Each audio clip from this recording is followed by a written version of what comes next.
அனைவருக்கும் வணக்கம். ஒரு பாவத்தை பார்க்கக்கூடிய ஒரு கோள்களும் நட்சத்திரம் மட்டுமே ஒரு பாவத்தின் வழியாக கிடைக்கக்கூடிய நன்மை தீமைகளையும் கர்ம வினை என்ன, அதன் ஒட்டி நம்ம அனுபவிக்கக்கூடிய சந்தோஷத்தையும் ஆனந்தத்தையும் சொல்லக்கூடியது. கிரகத்துக்கு 7ஆம் இடம் கலத்திர பாவத்தை கிரகம் பார்வை செலுத்துகிறதோ, எந்த கிரகம் அமைந்துள்ளதோ அதன் சார்ந்த வகையில் மட்டுமே நமக்கு வரக்கூடிய மனைவி கணவன் எந்த குணாதிசத்தோடு இருப்பாங்க, அவங்களோட நம்ம விட்டு கொடுத்து செல்கிறோம் சொல்லக்கூடியது தான் 7ஆம் பாவம். ஒரு கிரகம் அமைவு பெற்றிருந்து பகவான் பார்க்க சொல்லும்போது வரக்கூடிய கணவனோ மனைவியோ அவங்களுடைய தன்மை சனியோடைய காரகத்துவத்தையும், சனி எந்த தன்மையான குணங்களை கொண்டவரோ அதன் அடிப்படையில் மட்டுமே வரக்கூடிய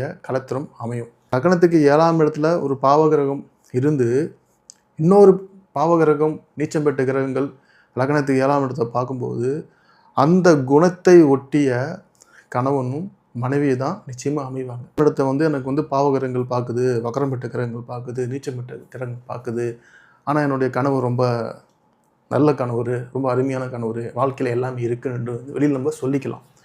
கிரகங்களுடைய குணம் என்ன?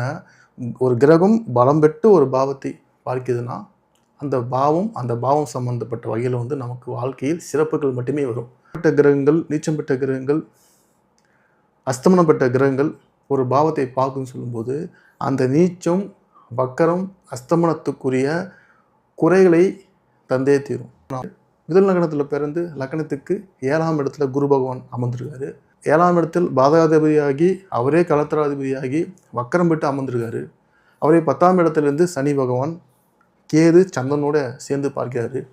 அவர் என்கிட்ட ஜாதகத்தை பொருத்தம் பார்க்க வரும் பொழுது மிகப்பெரிய குழப்பம், ஈர்ப்பு வரும், ஒரு அட்ராக்ஷன் வரும். எனக்கு ஃபீல் வர மாட்டேது. வீட்டில் எங்கள் அப்பா அம்மா சம்மதிக்க வைத்து நிச்சயதார்த்தமே பண்ணியாச்சு. மண்டபத்தையே ஆகஸ்ட் மாதம் கல்யாணம், மண்டபத்தையும் புக் பண்ணியாச்சு. எனக்கு இப்போ என்ன முடிவு பண்ணுறதுன்னே எனக்கு ஒன்றுமே தெரியல. நிச்சயம் போகிறதுக்கு முன்னாடி ஏகப்பட்ட குழப்பங்கள். இந்த திருமணம் பண்ணலாமா வேணாமா, நிறுத்திடலாமா, ரெண்டு மனசாகவே இருக்கும். அப்போ பெரும்பாலான ஜாதகங்கள் பார்க்கும்போது சனிச்சந்திரனுடைய சேர்க்கை இருக்கும். அவங்க திருமணம் நிச்சயமாகி நின்று போயிருக்கும். சிலருக்கு கல்யாணத்துக்கு ஒரு 2-3 நாள் முன்னாடி நின்று போயிடும். அதேமாதிரி நிறைய பேர் நடந்திருக்கு.